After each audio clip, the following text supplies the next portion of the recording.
ராமானுஜதயாபாத்திரம் ஞானவைராக்யபூஷணம் ஸ்ரீமத்வேங்கடநாதார்யம் வந்தே வேதாந்ததேசிகம். யோ நித்யமச்சுதபதாம்புஜயுக்மருக்மவ்யாமோஹதஸ்ததிதராணி த்ரிணாய மேனே அஸ்மத்குரோர்பகவதோஸ்ய தயைகசிந்தோः ராமானுஜஸ்ய சரணௌ சரணம் பிரபத்யே. யஸ்ய சாரஸ்வதம் ஸ்ரோதோ அகுலாமோதவாசிதம் ஸ்ருதீனாம் விஸ்ரமாயாலம் ஷட்டாரிம் தமுபாஸ்மஹே. வைகுண்டநாத விஜயாசன பூமிபால தேவேஷ பங்கஜ விலோச்சன சோரநாட்யான் நிக்ஷேப வித்தமகராயத கர்ணபாஷான் நாதம் நமாமி வகுலாபரணேன சார்த்தம். 108 திவதேச வைபவங்கள்ல பாண்டி நாட்டு திருப்பதிகளில் ஆழ்வார் நவ திருப்பதிகளில் கடைசி திருப்பதியான ஆழ்வார் திருநகர் என்று சொல்லக்கூடியதான திருக்குறுகூர் வைபவம். சுவாமி நம்மாழ்வாராலே மட்டும் மங்களாசாசனம் பண்ணப்பட்டதான திவ்யதேசம். சுவாமி நம்மாழ்வார் பகவானை அனுபவிக்கக்கூடிய பாசுரங்களை பாடினார். நமக்காக உபதேசங்களாக பல பாசுரங்கள் பாடினார். பகவானை ஆசைப்பட்டு நாயிகா பாவத்திலே பாசுரங்கள் பாடினார். நாயகியினுடைய தாய் நாயகியை நினைத்து வருந்தும்படியாக தாய் பாசுரங்கள் பாடினார். நாயகியின் மேலே இருக்கக்கூடிய அக்கறையினாலே புலம்பக்கூடிய நாயகியினுடைய தோழி பாசுரங்களும் பாடினார். அதே போல தான் எதற்கு அவதாரம் பண்ணினாரோ அந்த காரணத்தை பிரதானமாக நிறைவேற்றக்கூடியதான பரதேவதா பாரமார்த்திய உபதேச பாசுரங்களையும் ஆழ்வார் அருளி செய்தார். ஆழ்வார் அவதாரம் பண்ணினது கேவலம் பகவான் மேல ஒரு பக்தியை ஏற்படுத்தி எல்லாரும் ஆஸ்திகாலா கோளுக்கு போயிண்டு பெருமாளுடைய பேரை ராமா கிருஷ்ணா அப்படின்னு சொல்லிண்டு பஜனை பண்ணிண்டு அப்படியே இருந்துட்டு இருக்கணும், அதனாலேயே அவ நல்ல கதிக்கு போவா அப்படின்னு சொல்லக்கூடிய ஒரு சாதாரணமான ஒரு தர்மத்தை உபதேசிக்க ஆழ்வார் அவதாரம் பண்ணல. அனாதியாக இருக்கக்கூடியதான சப்த பிரம்மம்னு சொல்லக்கூடியதான வேதங்கள், எம்பெருமானுடைய மூச்சுக்காற்று போலே திகழக்கூடியதான வேதங்கள், அந்த வேதங்களிலே இருக்கக்கூடிய சாரமான விஷயங்களை எல்லாம் வேத அத்தியனம் பண்ணாதவர்கள், வேதத்தினுடைய அர்த்தம் தெரிந்து கொள்ளாதவர்கள், வேத அத்தியனமோ வேதத்தினுடைய அர்த்தமோ தெரிந்து கொள்வதற்கு அதிகாரம் இல்லாதவர்கள் அப்படின்னு எல்லோரும் தெரிந்து கொண்டு, ஏன்னா எல்லோரும் மோட்சத்துக்கு போனோம் இல்லையோ, புருஷாதான் மோட்சத்துக்கு போனோம், பிராமண சத்திரிய வைசியாதான் மோட்சத்துக்கு போனோம் அப்படின்னு இல்லையே, எல்லாருக்கும் மோட்சம் போனோன்ற ஆசை இருக்கும் இல்லையோ, எல்லாரும் கடை தேரணும் ஒன்னும், வைகுந்தம் புகுவது மன்னவர் விதியேன்னு இதே ஆழ்வார் சாதிச்சிருக்காரு. ஆகையினால அவாவா அதிகாரத்துக்கு உட்பட்டு சாஸ்திரப்படி அவாவா பகவானை தெரிஞ்சுண்டு மோட்சம் போனோன்றதுக்காக தான் ஆழ்வார்களுடைய அவதாரம். அப்படி அவதாரம் பண்ண ஆழ்வார் எப்போதும் தான் ஒருவர் பகவானை அனுபவித்துக் கொண்டு தன்னுடைய பக்தியை வெளிப்படுத்துவதோடு நின்று விடாமல், பெருமாள் நாயகன், நாமெல்லாம் நாயகி, அவன் ஒருத்தனே எல்லோருக்கும் புருஷோத்தமனாக இருக்கக்கூடியவன், நாமெல்லாம் ஸ்திரீ பிராயர்கள் தான் அப்படின்னு சொல்றோம், அந்த நாயக நாயகி பாவத்தை வெளியிடுவதற்காகவோ இப்படி தன்னொருவருடைய அனுபவத்தை மட்டுமே பாசுரங்களாக வடிப்பதற்கு ஆழ்வார் அவதாரம் பண்ணல. ஆழ்வார் அவதாரம் பண்ணினது நமக்கு ஆச்சாரியனா இருந்து நமக்கு ஒரு மார்க்கத்தை காட்டி நம்மளையெல்லாம் கடை தேற்றுவதற்காக. எதையுமே நமக்கு கொஞ்சம் கடுமையா சொன்னாதான் கேட்போம். சிரிச்சுண்டே கொஞ்சண்டே சொன்னா கேட்கிறவா லட்சத்துல 10 பேர் கூட கிடையாது.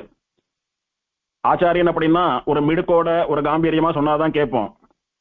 சிரிச்சுண்டே எல்லாத்தையும் குழைய குழைய சொல்லக்கூடிய ஆச்சாரியனாக இருந்தால் நாமளும் சிரிச்சுண்டே அவர் சொல்றதெல்லாம் கேட்டுட்டு அங்க அவர் சொல்றதை அப்படியே கேட்கற மாதிரி இருந்துட்டு பின்னால நமக்கு எது தோன்றதோ அதை பண்ணிட்டு போயிட்டே இருப்போம்.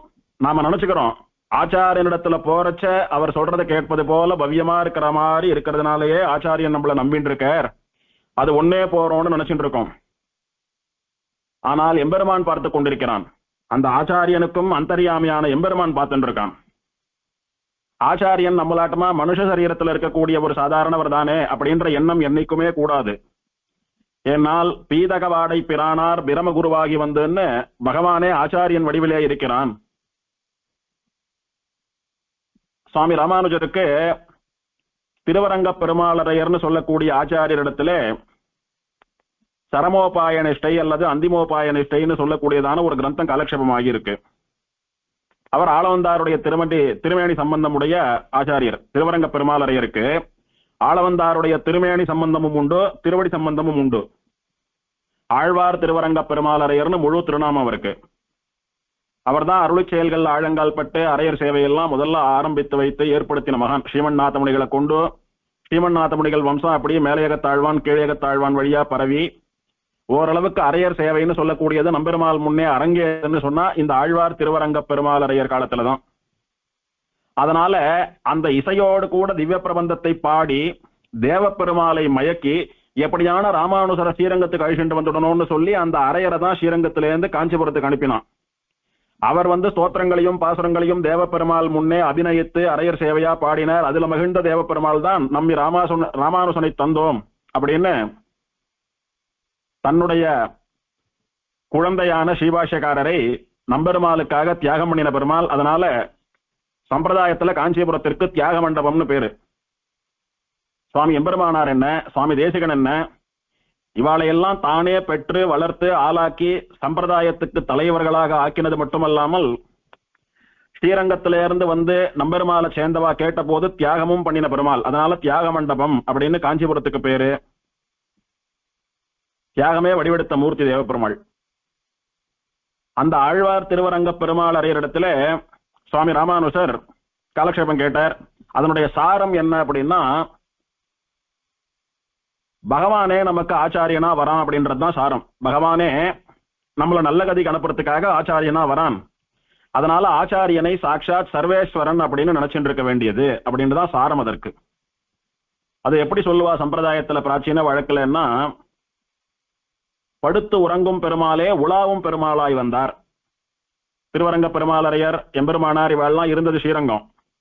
அங்கே பெரிய பெருமாள் சயனிச்சுட்டு இருக்கான். கோவில்ல காலக்ஷேபம் நடக்கிறது. காலக்ஷேபம் முடிஞ்சாவிட்டு எம்பெருமானாரே இந்த கிரந்தத்தினுடைய சாரம் என்னன்னா, படுத்து உறங்கும் பெருமாளே உலாவும் பெருமாளாய் வந்தார். படுத்துட்டு இருக்கிற பெரிய பெருமாள் ஸ்ரீரங்கநாதனே ஆச்சாரியாலா நம்மளை எல்லாம் நல்ல கதிக்கு அனுப்புறான் அப்படின்னு தெரிஞ்சுக்கோங்க.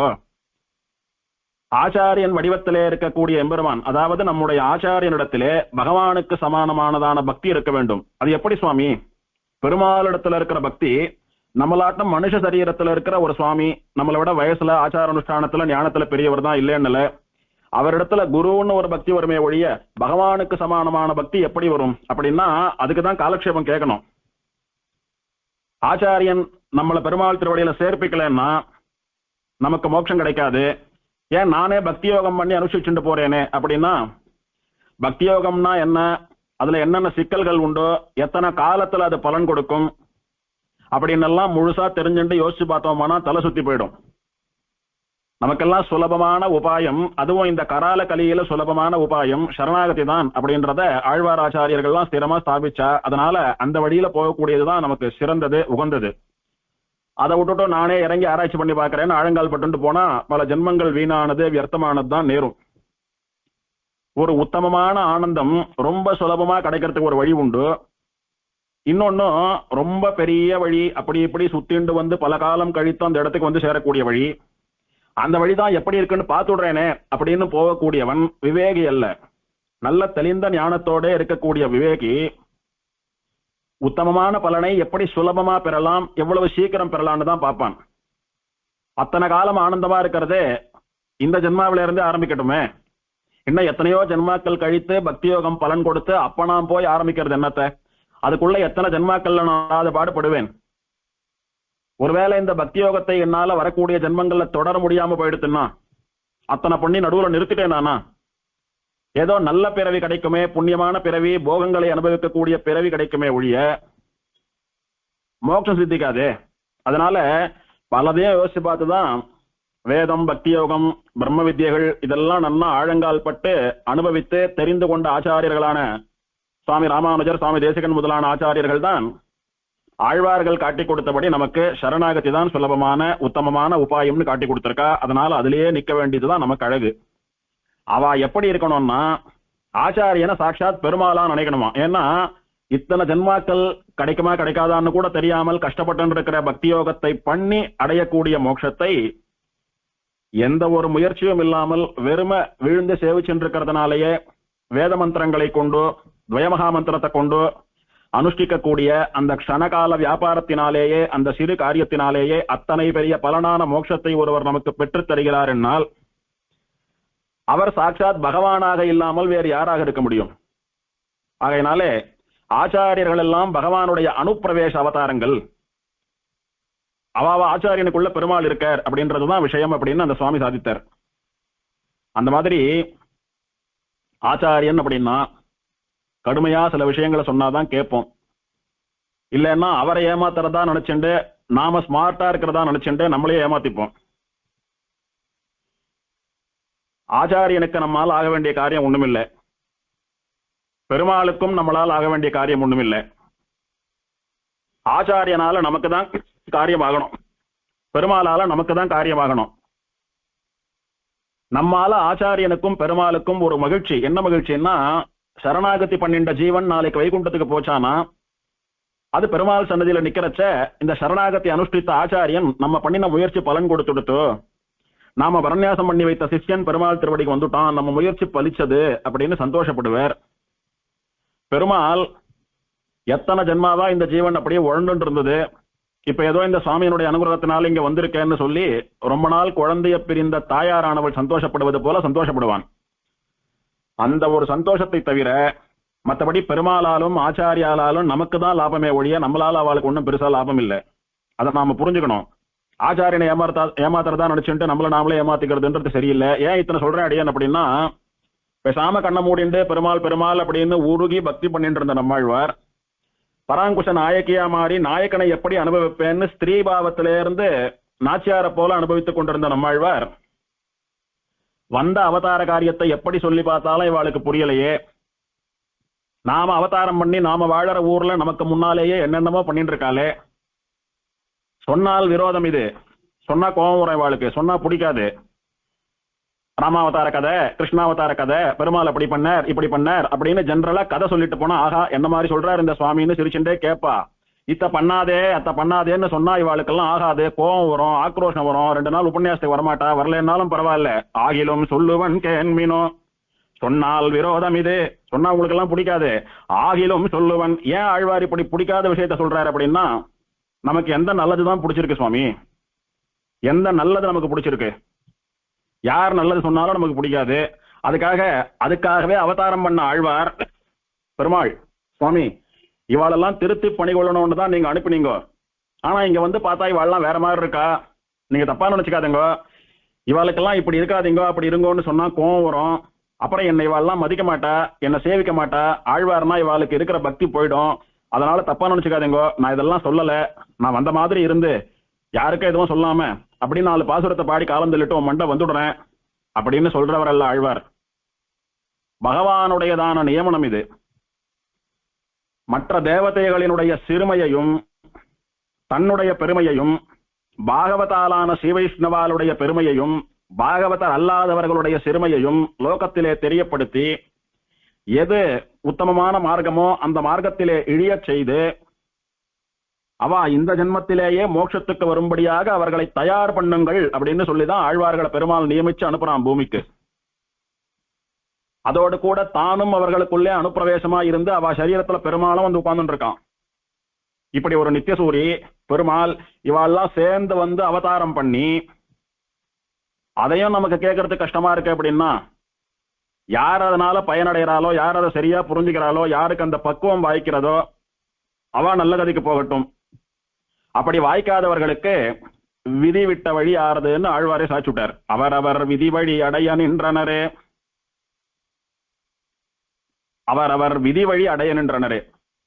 எல்லாருக்கும் நல்லது சொல்லுவோம், கேட்டு பண்றவா நல்ல கதிக்கு போவா, பண்ணாதவாளை பத்தி நான் ஒன்னும் சொல்ல வரல, யார் தலையெழுத்து எப்படி இருக்கோ அப்படி நடக்கட்டும் ஆழ்வாரே ஒதுங்கிட்டார் பேசாம. இந்த ஆழ்வார் திருநகரி பாசுரத்துல போல ஆழ்வார் எங்கும் ஆக்ரோஷமான விஷயங்கள் சாதிக்கவே இல்லை. சுவாமி திருமழிசை பிரானுக்கு உரையிலிடாதார்னு திருநாமம். அதாவது நாக்க கத்தி போல ஷார்ப்பா வச்சுட்டு இருப்பார், அதை கவர்ல கூட போட மாட்டார். ராஜாக்களாவது போர் வீரர்களாவது எப்பவும் வாழை சித்தமா வச்சுட்டு இருப்பா, ஆனா உரையிலிட்டு வைத்திருப்பா. அவளோட யாரான சண்டைக்கு வரான்னா ஒரு க்ஷணம் அவ அந்த உரையிலிருந்து வாழை உருவி அவளை தாக்கணும். ஆனா சுவாமி திருமழிசை பிரானுடைய நாக்குன்னு சொல்லக்கூடிய வாழ் உரையிலே கூட அல்ல, எப்போதும் கத்தி அப்படியே ஷார்ப்பா தொங்கிட்டு இருக்கு. யாரானோ எம்பெருமானுக்கு எதிரா சம்பிரதாயத்திற்கு சித்தாந்தத்திற்கு எதிராக யாரான ஏதான சொன்னாலானா ஒரு க்ஷணத்துல அப்படியே அவள் அப்படியே கிழிச்சுடும் அந்த வாள். அதனால உரையிலிடாதவர்னு திருநாமம். எதுக்காக சொல்றதுன்னா அவருடைய பாசுரங்கள்ல வழவழா குழகுழாவே இருக்காது. இதுதான் விஷயம், இப்படி பண்ணாதான் இது அப்படின்னு தீர்த்து சொல்லிட்டு போயிட்டே இருப்பார். அதனாலேயே திருமழிசை பிரானுடைய பாசுரங்கள் நிறைய பேருக்கு ரசிக்காது. ஆழ்வார் ரொம்ப கடுமையா சொல்றாரு அப்படின்னு. அத சுவாமி நம்மாழ்வார் இடத்துல ரொம்ப குறைவாதான் பார்க்கலாம். ஏன்னா சுவாமி நம்மாழ்வார் நிறைய பிரபந்தங்கள் பண்ணினார், நிறைய விதமான பாசுரங்கள் பாடியிருக்கார். அதுல இதுவும் ஒரு விதமான பாசுரம். இப்படி பார்த்து பார்த்து பல விதத்துல பாடினாலும் சொல்ல வேண்டியதை சொல்லாம போகக்கூடாது, சொல்லித்தான் ஆகணும். அதனால அவ கோச்சுண்டாலும் பரவாயில்ல, பயனடைறவா பயனடையட்டோம்னு சொல்லி சொன்ன பாசுரம் தான் இந்த ஆழ்வார் திருநகரி விஷயமான திருவாய்மொழி பாசுரம்.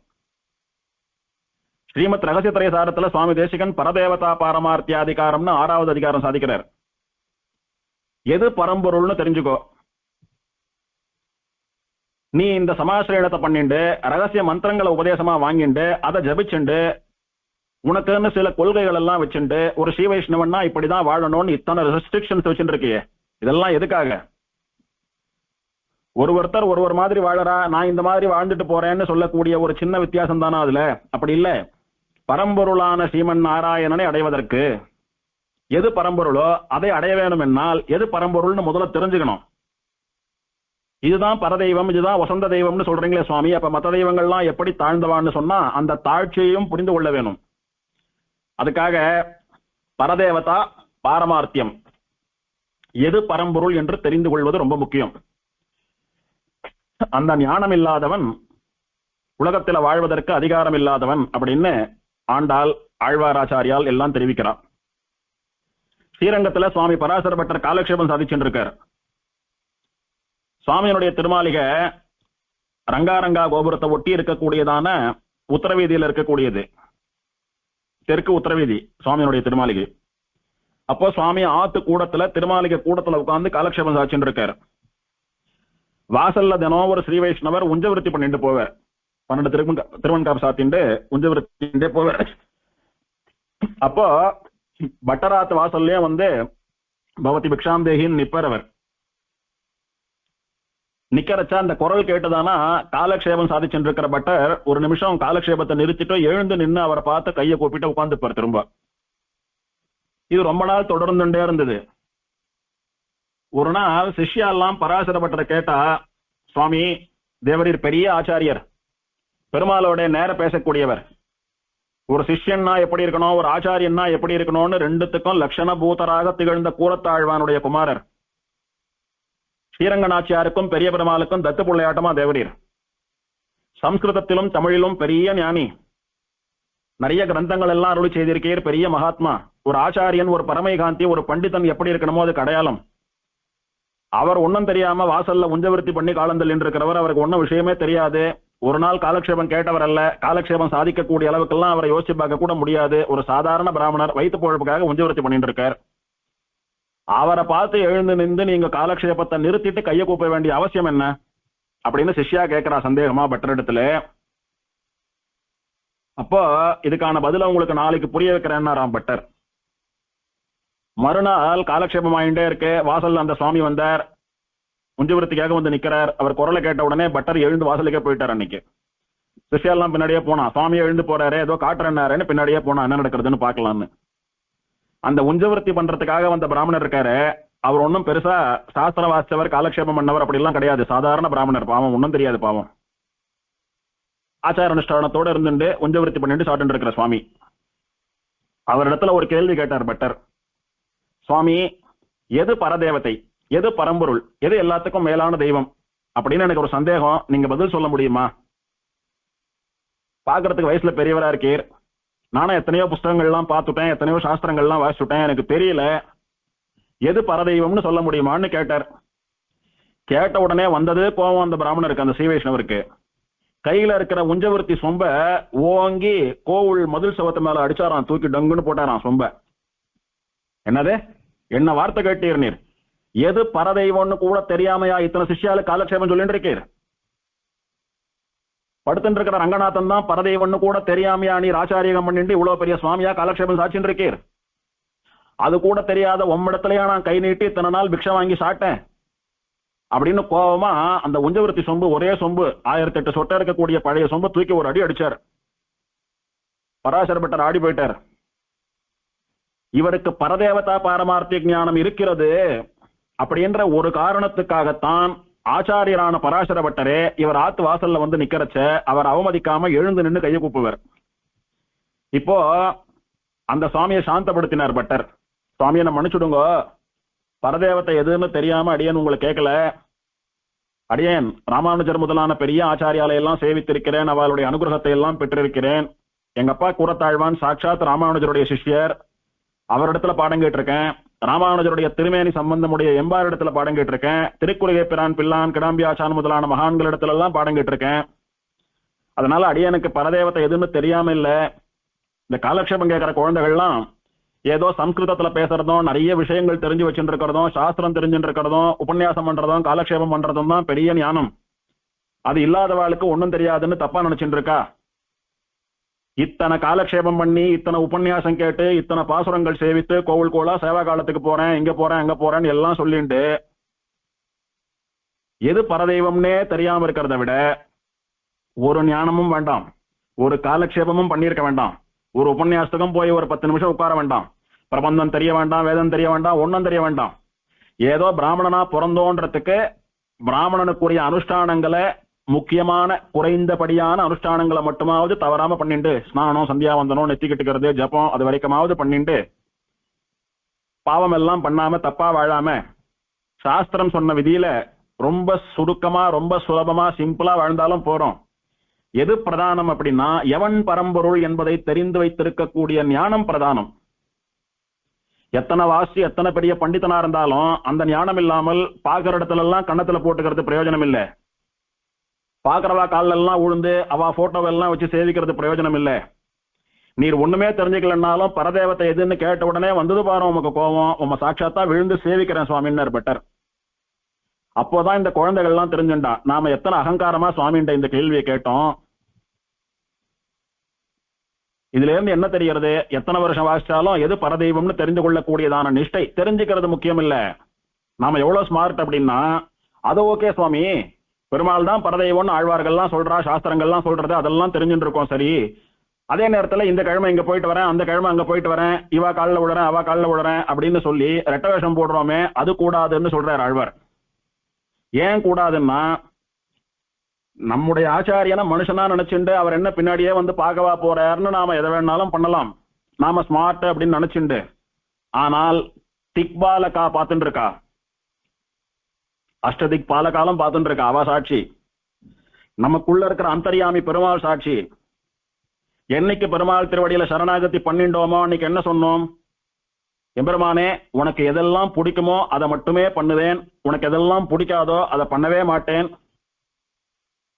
சாஸ்திரத்துல நீ என்ன பண்ணணும்னு சொல்லியிருக்கியோ அதை மட்டுமே பண்ணுவேன், சாஸ்திரத்துல இதெல்லாம் பண்ணாதேன்னு நீ சொன்னதையெல்லாம் பண்ண மாட்டேன் அப்படின்ற உறுதிமொழியை நாம கொடுக்கிறோம் பெருமாள் இடத்துல.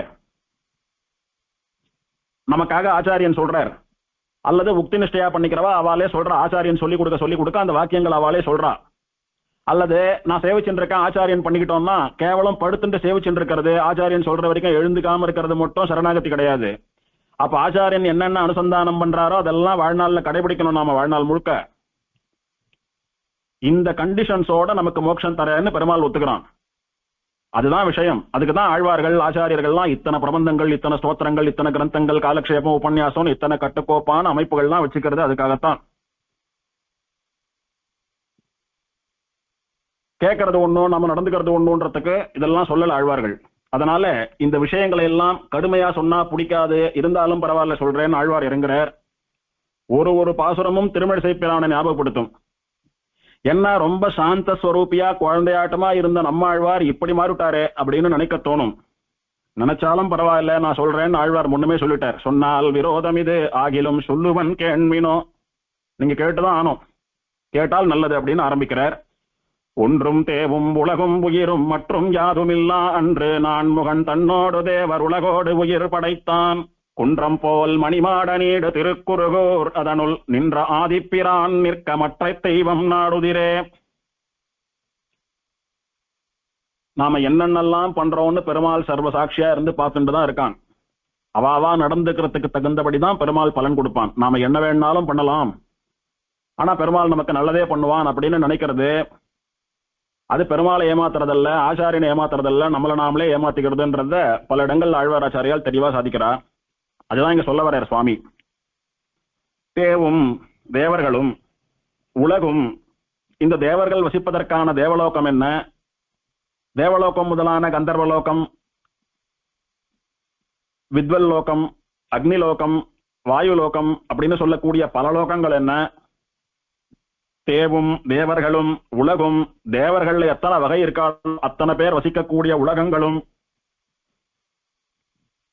உயிரும் மனுஷா முதலான மற்ற பிராணி வர்க்கங்களும், மற்றும் தேவர்கள் மனுஷர்கள் எல்லாமே இந்த லோகத்துல எத்தனை விதமான படைப்புகள் கிரியேச்சர்ஸ் உண்டோ அத்தனையும், யாதும் எதுவுமே ஒன்னும் இல்லா அன்னு, எதுவுமே படைக்கப்படாத சிருஷ்டி பண்ணப்படாத அந்த பிரளய காலத்திலே, பிரளயம் நடந்து ஓய்ந்திருக்கக்கூடிய, பிரளய வெள்ளம் வடிந்திருக்கக்கூடிய, சிருஷ்டிக்கு லோகம் தயாராக இருக்கிறதுன்னு சொல்லக்கூடிய அந்த காலத்திலே, பிரளயம் இப்பதான் முடிஞ்சிருக்கு, பிரளய வெள்ளம் ஓஞ்சிருக்கு, அப்படியே பூமியெல்லாம் உலர்ந்துண்டு வர்றது, லோகமெல்லாம் உலர்ந்துண்டு வர்றது, இனிமேல் தான் ஒன்னொன்னா சிருஷ்டி பண்ணணும்.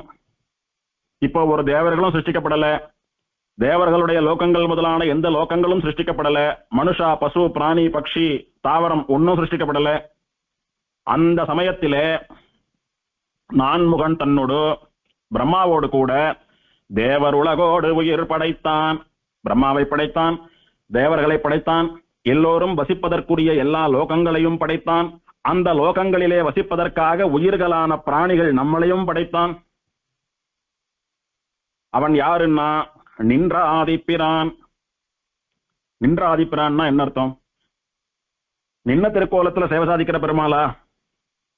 அது மட்டுமல்ல, ஆழ்வார் திருநகரியிலே நின்ற திருக்கோலத்துல சேவை சாதிக்கிற பெருமாள் அப்படின்னு ஒரு அர்த்தம். அன்னைக்கு பிரம்மாவுக்காக வந்தாலும் பிரம்மாவுக்கு சேவை சாதிச்சுட்டு புறட்டு போயிடாமல் இன்னைக்கு நமக்கு வரைக்கும் நின்று கொண்டிருக்கக்கூடிய ஸ்திரமான பெருமாள் அப்படின்னு ஒரு அர்த்தம்.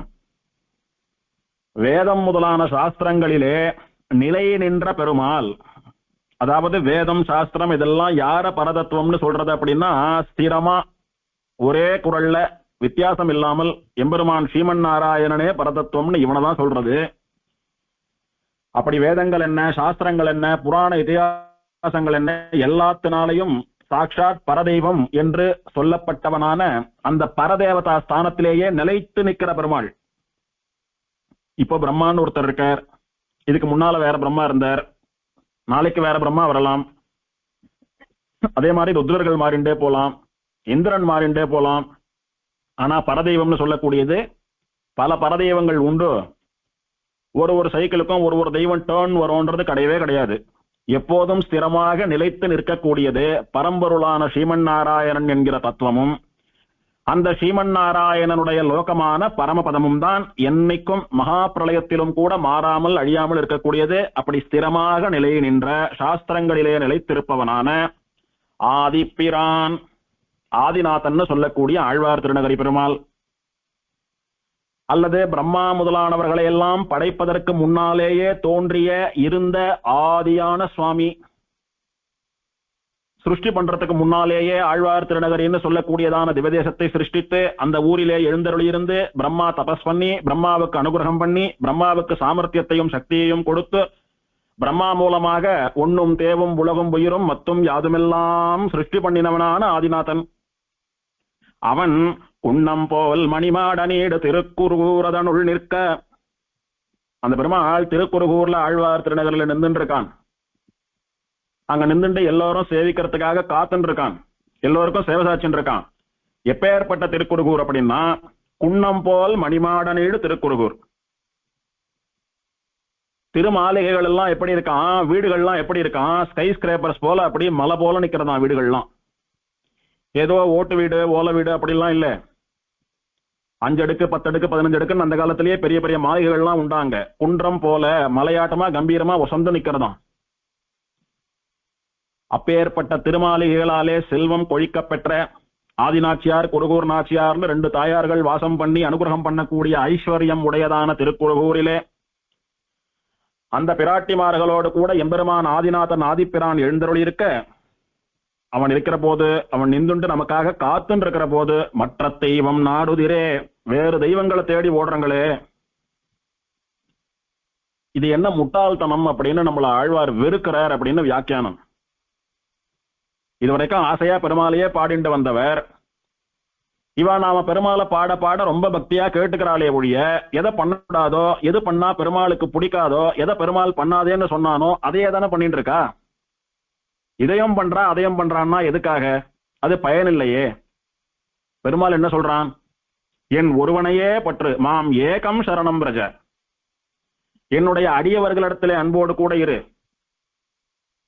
தேவதாந்திர சம்பந்தம் வேண்டாம், தேவதாந்திர அடியவர்கள் சம்பந்தமும் வேண்டாம்னு சொல்றான். அப்படி சொல்லிதான் நமக்கு சரணாகதி ஆறுது. எல்லாத்தையும் கேட்டுண்டு அப்படியே இருந்தா அப்ப ஆச்சாரியரான ஆழ்வாருக்கு கோபம் வருது. ஆழ்வாருக்கு கோபம் வரலாமா, ஆச்சாரியனுக்கு கோபம் வரலாமா அப்படின்னு வாதம் பண்ணிட்டு சில பேர் வருவா. ஆச்சாரியனுடைய குணங்கள் தகுதிகள் அப்படின்னு சுவாமி தேசிகன் சாதிக்கிறச்ச ஸ்காலித்யே சாசிதாரம் அப்படின்னார் ஒரு வார்த்தை. ஸ்காலித்யே சாசித்ருத்வம் அப்படின்றது ஆச்சாரியனுடைய ஒரு குணம். என்னன்னா சிஷ்யா தப்பு பண்றச்ச அதை கண்டித்து திருத்தி பணிகொள்ளக்கூடியதான குணம். அம்மான்னு சொல்லக்கூடியவா, அன்பே வடிவெடுத்தவா, இல்லைன்னு சொல்லல, தெய்வமே நமக்கு அம்மாவா வந்து பெத்து நம்மளை வளர்க்கறது. ஆனா தப்பு பண்றச்ச அம்மா கண்டிக்கிறாளா இல்லையா? தப்பு பண்ணாலும் சிரிச்சுண்டே குழந்தை தானே பண்ணட்டும் அப்படின்னு அம்மாவானவள் தப்ப கண்டுக்காம விட்டுட்டா நாளைக்கு அந்த குழந்தையினுடைய வாழ்க்கை என்னாகும்? அதனால குழந்தைகளை எத்தனை ஆசையா போஷிக்கிறாளோ கவனிச்சுக்கிறாளோ அதே மாதிரி தப்புன்னு வரைச்ச குழந்தைகள் வெறுத்தாலும் பரவாயில்லன்னு கண்டித்து நல்ல விதத்துல வளர்க்க வேண்டியதும் தாயுடைய கடமை. அப்படி சரீரத்துக்கு அம்மான்னா ஆத்மாவுக்கு ஆச்சாரியன். ஏதாவது தப்பு பண்ண வரைச்ச குழந்தை நீ பண்றது தப்பு, இதை பண்ணாதேன்னு ஆசையா சொல்லுவார். திரும்பவும் பண்ணினா இன்னும் கொஞ்சம் ஸ்ட்ரிக்டா சொல்லுவார். திரும்பவும் பண்ணினா கடுஞ்சுன்னு சொல்லலாம். அடித்து கூட திருத்தக்கூடியதான உரிமை ஆச்சாரியனுக்கு உண்டு. அதனால அத சிஷ்யா திருந்தி நல்ல வழிக்கு போனோன்றதுக்காக தான் கெட்ட பேரை வாங்கிண்டு தான் எல்லாருடைய வெறுப்பையும் விரோதத்தையும் சம்பாதிச்சுண்டு என்ன இந்த சுவாமிக்கு அடிக்கடி கோபம் வருது, என்ன இந்த சுவாமி சபையில என்ன இந்த மாதிரி சொல்லிட்டாரு அப்படின்னு கோச்சுண்டு வராம கூட இருப்பான் நாளைக்கு பிறகு ஆச்சாரியனை சேவிக்கிறதுக்கு. வரலன்னா பரவாயில்ல, அப்படி சிரிச்சுண்டு சுமுகமா இருந்தாதான் வருவேன் இல்லைன்னா வரமாட்டேன்னு சொல்லக்கூடியதான போலி பக்தி போலி உறவே வேண்டான்ற ஆச்சாரியெல்லாம். இந்த சுவாமிக்கு இப்படி கோபம் வரும், அந்த சுவாமி அப்படி கத்துவார். ஆமா, எதுக்கு கத்துறார், நாம என்ன பண்றோம் என்ன பண்ணல, எதுக்காக கத்துறார் அப்படின்றத புரிஞ்சுக்கணும். அப்படி யாருமே கோவப்படலைன்னா அவ நாம பண்றதுதான் சரின்னு போயிட்டே இருப்போம். ஆழ்வார் சாதிக்கிறாரே குலசேகர பெருமாள், அரிசினத்தால் ஈன்ற தாய் அகற்றிடினும் மற்ற அவள் தன் அருள் நினைந்தே அழும் குழவி அதுவே போன்று இருந்தேனே. ஒரு அம்மா குழந்தையன்னா ஆசையா கொஞ்சம் கொஞ்சம் வளர்க்கறா, தலையை பண்றதுக்காக உட்கார்ந்து கரமுது திருத்தின்னு இருக்கா. திருத்தரச்ச இந்த குழந்தை அம்மாவோட சிரிச்சுண்டு விளையாடிண்டு அந்த அரிவாள் மனையை நோக்கி நோக்கி வர்றது. அம்மாவுக்கு பயம், இத்தனை ஷார்ப்பா இருக்க அரிவாள் மனை குழந்தை தெரியாம கையதனா நறுக்கின்ற போறதேன்னு பயம். ஆசாசியா அன்பா சொல்லி பார்த்தா ஏதோ சாப்பிட போட்டு கிண்ணத்துல வச்சுட்டு குழந்தை இங்க உட்காந்து சாப்பிட்டுரு, அம்மா அதை வந்து விடுறேன் இங்க வரக்கூடாதுன்னு என்னென்னமோ சொல்லி பார்த்தா கேட்கல. சிரிச்சு சிரிச்சு கொஞ்சம் கொஞ்சம் அம்மா மேலேயே வந்து மோதுறது. இவளுக்கு பயம், பிஞ்சு குழந்தை தானே ஆயிட போறது, கத்தி வச்சுட்டு இருக்கோமே கையிலன்னு பயம். என்ன பண்றதுன்னு தெரியல. என்ன சொன்னா குழந்தை கேட்கும், குழந்தையனுடைய பாதுகாப்பு முக்கியம், குழந்தை நன்னா இருக்கணும், குழந்தைக்கு ஒன்னும் ஆயிடக்கூடாது. அப்ப என்ன சொன்னாலும், இது பார் கையில கத்தி வச்சுட்டு இருக்கேன், எத்தனை ஷார்ப்பா இருக்கு பார், என் பேச்ச கேட்கலையோ அப்படியே இந்த கத்தியால உன் கழுத்து அறுத்துருவேன்னாலும் அந்த கத்தியை ஓங்கி அப்படியே காட்டினாலும் இந்த குழந்தை அரண்டு போயிடுத்து பயந்து போயிடுத்து தூரக்க உட்காந்துடுத்து. இவன் நல்லபடியா கரமதெல்லாம் திருத்தி தலைகையெல்லாம் பண்ணி வச்சுட்டு குழந்தை பயத்துல உறைஞ்சு போய் உட்கார்ந்துட்டு இருக்கு. அதுக்கப்புறம் அந்த குழந்தைய மாரோட அணைச்சு சமாதானம் பண்ணிவிட்டா குழந்தை சரியா போயிடுத்து, ஒன்னா ஆள குழந்தைக்கு. அந்த மாதிரிதான் நாம ஏதானும் தப்பு பண்ணினா நம்மளை சிக்ஷிக்கிறதுக்காக பெருமாள் சின்ன சின்ன தண்டனைகள் கொடுப்பான். அது எப்படின்னா, இது என்ன பெருமாள் கத்தி எடுத்து கழுத்தை சீவிடுவேன்னு சொல்றாரு. ஒரு பெத்த அம்மா மனசுல ஈரம் இல்லையா இரக்கம் இல்லையா, தன் குழந்தைய தானே கொள்றேன்னு கத்தியெல்லாம் எடுத்து காட்டுறாளே, குலகாரியாவோ அப்படின்னு பாக்குறவா 1000 பேசுவா.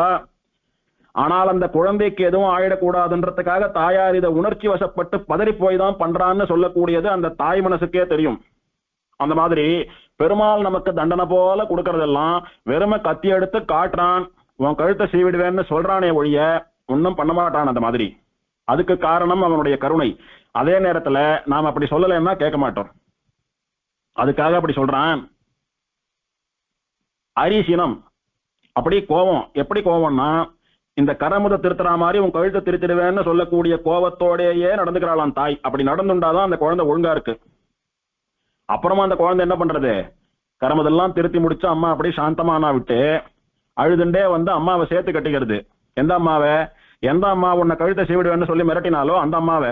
நிஜமாவே அந்த தாயார் அந்த குழந்தையினுடைய கழுத்தை சீவிரவளா இருந்தா அந்த குழந்தை வந்து சேர்த்து கட்டின்னு அழுமோ? அந்த மாதிரி பெருமாளே நீ ஏதேதோ தண்டனை கொடுத்தா ஜனங்கள்லாம் என்ன சொல்றா?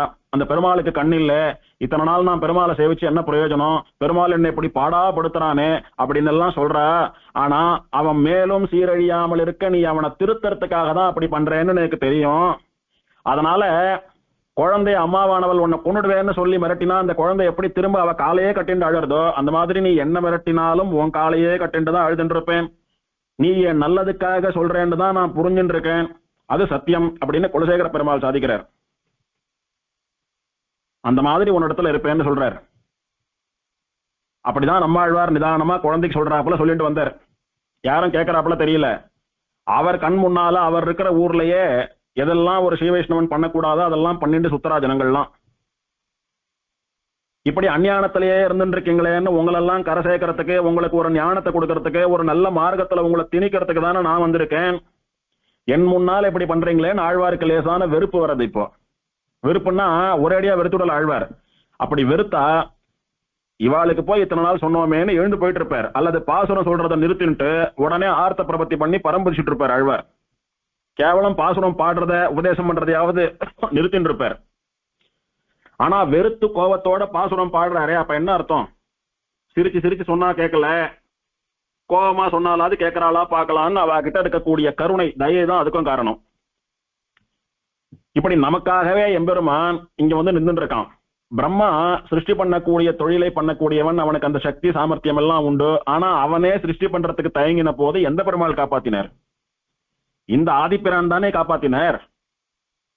குருகாத்திர மதர்சனம்னு பெருமாள் காட்டி கொடுத்து பிரம்மா தபஸ் பண்ணி பிரம்மா பெருமாளை சேவித்து சிருஷ்டி பண்ண ஆரம்பித்த இடம் தானே இது. அப்பேற்பட்ட எல்லா தேவதைகளுக்கும் மேல இருக்கக்கூடியவன் பிரம்மா. அந்த பிரம்மாவையே படைத்து அவனுக்கு சக்தி கொடுத்து அவனுக்கு அந்தர்யாமியா இருந்து அவன் மூலமா எல்லாத்தையும் இயக்கின்றிருக்கிற பெருமாள் இந்த ஆழ்வார் திருநகரிலே நின்று கொண்டிருக்க என்ன சேவிக்கிறதுக்கு யாரானா வரமாட்டாளா? வந்து என்னிடத்துல சரணாகதி பண்ண மாட்டாளா? அவளுக்கு மோட்சம் தர மாட்டேனா அப்படின்னு நமக்காகவே ஆசையா ஏங்கிண்டு கால் கடுக்க பெருமாள் நின்று இருக்காரே. அப்படி நின்று இருக்கிற போது வேற எங்கெங்கயோ தேடி போறாங்களே, இது என்ன அறிவுக்கேடு? புத்திசாலிகளா இருக்கிறவா இப்படி பண்ணுவாளா அப்படின்னு ஆழ்வார் வெறுக்கிறார் அப்படின்னு வியாக்கியானம். இந்த பாசுரங்களை எல்லாம் சுவாமி தேசிகன் பரதேவதா பரமார்த்தி அதிகாரம்னு சொல்லக்கூடிய அதிகாரத்துல ஸ்ரீமத் ரகசியத்திரிய சாரத்துல நிறைய கையாண்டிருக்கார். சுவாமி தேசிகன் மட்டுமல்ல, பல ஆச்சாரியர்கள் இந்த பாசுரங்களை எல்லாம் பல முறை தங்களுடைய வியாக்கியானங்கள்ல தங்களுடைய கிரந்தங்கள்ல கோட் பண்ணியிருக்கா. நம்பில்லைன்னு சொல்லக்கூடிய ஒரு ஆச்சாரியன் சொல்றார், பெருமாளை பத்தி சொல்றச்ச அவன் பரம்பொருள், அவனுக்கு சமானமா யாரும் இல்ல, அவன் தான் அப்படின்னு சொன்னா எல்லாத்தையும் நன்னா சிரிச்சுட்டே கேட்டுக்கிறேங்க. அப்படி கேட்டுண்டா ஆழ்வார் சொன்ன மாதிரி அங்கங்க போறீங்களே. நான் ஒண்ணு சொல்றேன் உங்களுக்கு புரியறதுக்காக. சர்வேஸ்வரன் சதுர்முகனை சிருஷ்டித்தான். சர்வேஸ்வரனா இருக்கக்கூடிய பெருமாள் சதுர்முகன், 4 தலைகளை உடைய பிரம்மாவை சிருஷ்டித்தான். அந்த சதுர்முகன் பஞ்சமுகனை சிருஷ்டித்தான். ருத்ரனுக்கு 5 தலைகள். சைவாள்லாம் கூட பஞ்சமுக ருத்ராட்சம் அப்படிலாம் போட்டுக்கிறாள் இல்லையா? பஞ்சமுகின்னு சொல்றா, 5 தலைகளை உடைய ருத்ராட்சம்னு சொல்றா, சிவனுடைய ஸ்வரூபம்னு சொல்றா. அந்த மாதிரி சிவனுக்கு 5 தலைகள், 5 முகம். பிரம்மா ருத்ரனை சிருஷ்டித்தான். இப்படி பெருமாளாலே பிரம்மா சிருஷ்டிக்கப்பட்டு பிரம்மாவாலே ருத்ரன் சிருஷ்டிக்கப்பட்டு அப்படி இந்த சிருஷ்டி பகுமுகமா ஆயிடுத்து. அப்படின்னா நிறைய தலைகள் அப்படின்னா சுவாமி கல்யாணத்துக்கு போனீங்களே எத்தனை தலை இருக்கும் அப்படின்னா என்ன அர்த்தம்? எத்தனை பேர் வந்தான்னு அர்த்தம். நம்பர் ஆஃப் பர்சன்ஸ் அப்படின்னு அர்த்தம் தலைன்னா. பகுமுகம் ஆயிற்று. அதாவது ஒரு தலையோடு சேவை சாதிக்கக்கூடிய பெருமாள் 4 தலையுடைய பிரம்மாவை சிருஷ்டித்தான். அந்த பிரம்மா 5 தலையுடைய ருத்ரனை சிருஷ்டித்தான். இப்படி பெருமாள் மூலமா போன சந்ததி அப்படியே பல தலைகளை சிருஷ்டித்தது. பகுமுகமாக ஆயிற்று.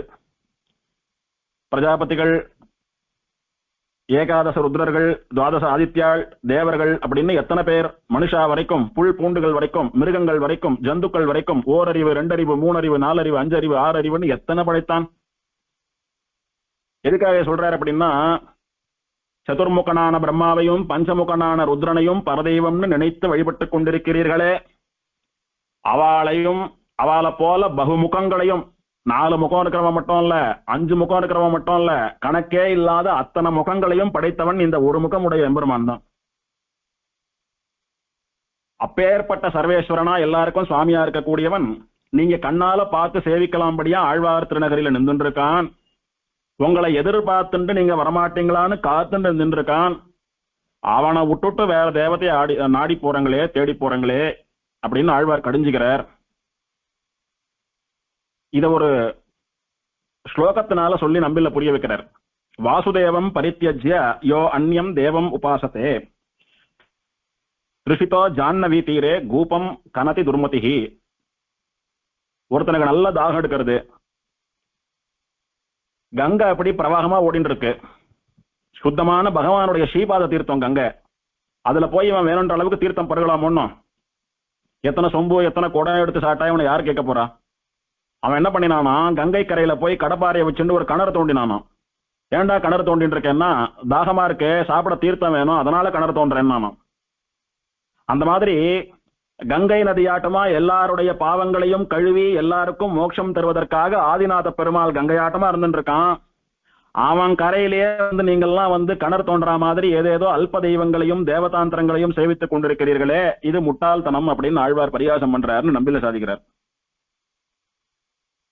இரண்டாவது பாட்டுல நாடி நீர் வணங்கும் தெய்வமும் உம்மையும் முன்படைத்தான், வீடில் சீர்ப்புகழ் ஆதிப்பிரான் அவன் மேவி உரை கோயில், மாடமாளிகை சூழ்ந்தழகாய திருக்குறுகூர் அதனை பாடியாடி பரவிச் சென்மின்கள் பல்லுலகீர் பரந்தே.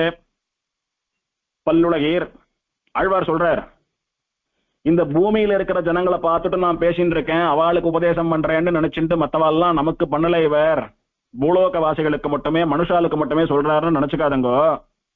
எம்பெருமானால சிருஷ்டிக்கப்பட்ட பல உயிர்கள் பலவிதமான கிரியேச்சர்ஸ் உண்டு, எல்லாருக்கும் தான் சொல்றேன். பூலோகம் மட்டுமல்ல, எந்தெந்த லோகத்தில் யார் யார் இருந்தாலும் சரி, அங்க இருந்தபடியே நான் சொல்றதை கேட்டுக்கோங்க.